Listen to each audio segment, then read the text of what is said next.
Thank you, really. And thank you, August, for this invitation.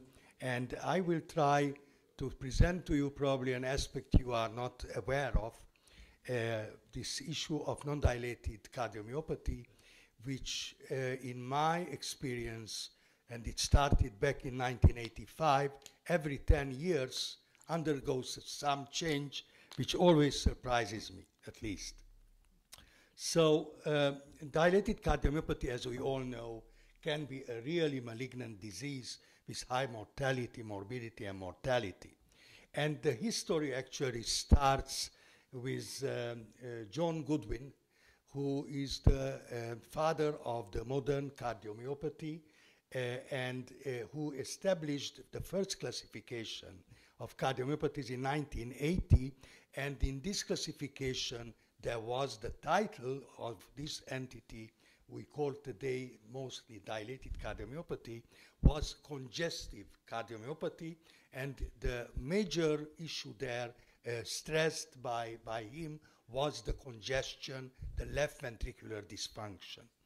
Then in this second paper in 1982 of classification in the hypertrophic congestive dilated that time, came also restrictive cardiomyopathy. There were only these three types. The title was congestive dilated cardiomyopathy. So, and then came the well-known 1995 classification. I am sure you all are aware of Richardson, Bill McKenna, and others who established that time the term dilated cardiomyopathy, and we really used this term for many, many years as an exclusive term for this entity. So, and then something like 10 years later came this paper from actually position paper from the cardiomyopathy working group for a revised definition of dilated cardiomyopathy of hypokinetic non-dilated cardiomyopathy. And the implication here was that you have on the right side here, you have either dilated cardiomyopathy with hypokinesis or non-dilated cardiomyopathy again with hypokinesis. So the issue of hypokinesia with or without dilatation became again the central issue. We did such a turnaround from starting with the contractility and going back to contractility as the main definition, as the main feature of the disease, and not whether we have or we don't have dilatation. And from that moment on, actually the European guidelines, they always use the term of either dilated cardiomyopathy or hypokinetic non-dilated cardiomyopathy for any recommendation they gave. And as you see here, only two examples of guidelines. And on the other hand, the Americans never heard about this entity of non-dilated whatever.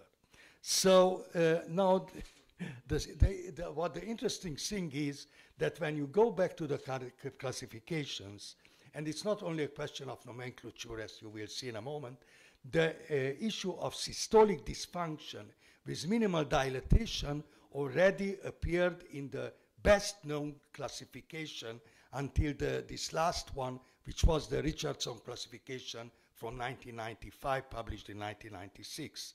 And this was based on, actually on this paper. This paper, which I promoted together, my main mentors in that were Richard Pope and Margaret Billingham, the pathologist Margaret Billingham, the lady of cardiovascular pathology at the time in 1985, actually came into life when I went and examined 100 explanted hearts in this Stanford Heart Transplant Center, and I tried to compare the findings with the echo findings with Richard Pope. And then I found 5 normal hearts. I couldn't understand what they are. And what they were actually, these were people, actually transplants, who had New York Heart Association 4, ejection fraction below 20%. All their hemodynamics were absolutely similar with dilated cardiomyopathy, except one thing, they had either normal or only mildly dilated ventricles. Here is Margaret Billingham and Richard Pope, and this is Stanford, as it looks probably also today.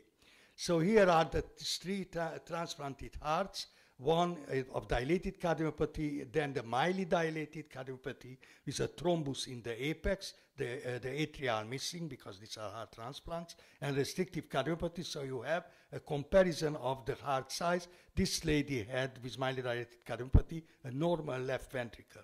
And this is the same three hearts, as you can see them.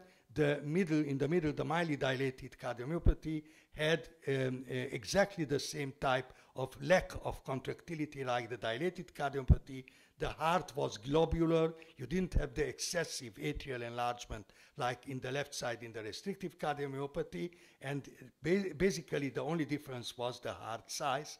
But then what Margaret Billingham found, that when she evaluated the amount of myofibrillar loss, it turned out that mildly dilated cardiomyopathy had mild myofibrillar loss, when its dilated cardiomyopathy patients who underwent heart transplantation all had severe myofibrillar loss. And then a last point, when we compared this very advanced stage patients with mildly dilated cardiomyopathy, a group of 8 patients who were from Israel and who didn't have the possibility of heart transplantation, as compared with now 8 heart transplants with mildly dilated cardiomyopathy, it was a significantly better survival in those who underwent in Stanford heart transplantation. So, and then this mildly dilated cardiomyopathy actually was included also in the classification of cardiomyopathies later on. And when the literature tried to look for what was in 2016, as I just told you about the hypokinetic non-dilated ventricles, it turned out that about a third of the patients with what we call dilated cardiomyopathy actually have non-dilated cardiomyopathy with decreased function. And this is the largest study published until today of the Trieste group of Gianfranco Sinagra in about 700 patients with so-called dilated cardiomyopathy. Actually, a third had what is called mildly dilated cardiomyopathy, and during follow-up you can see that they had somewhat better outcome survival than patients with typical dilated cardiomyopathy.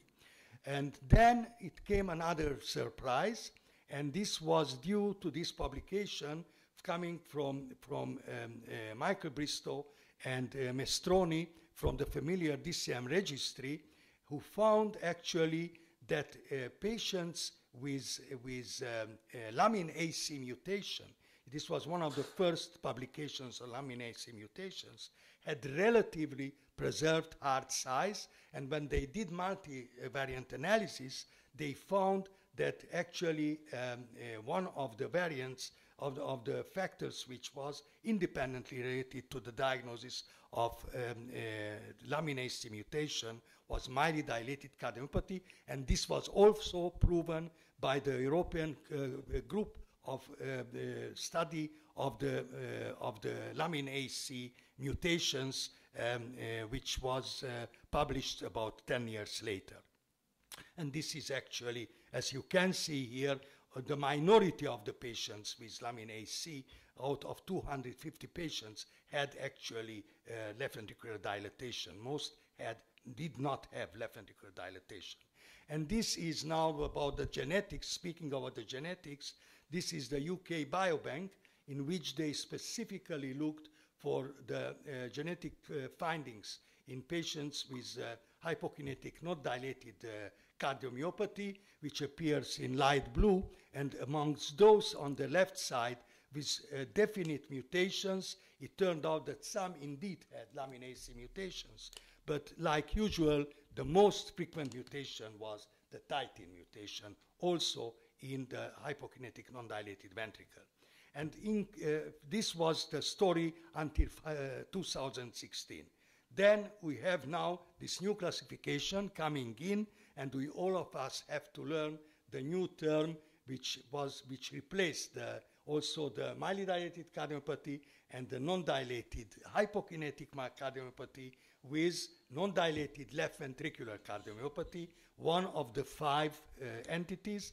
And what is the most important message of this new classification? There are people who agree, there are people who disagree. I don't want now to enter into this discussion, but there is a very important difference between all what we thought previously, and by this new approach they introduced in the non-dilated left ventricular cardiomyopathy concept, and it appears here in red.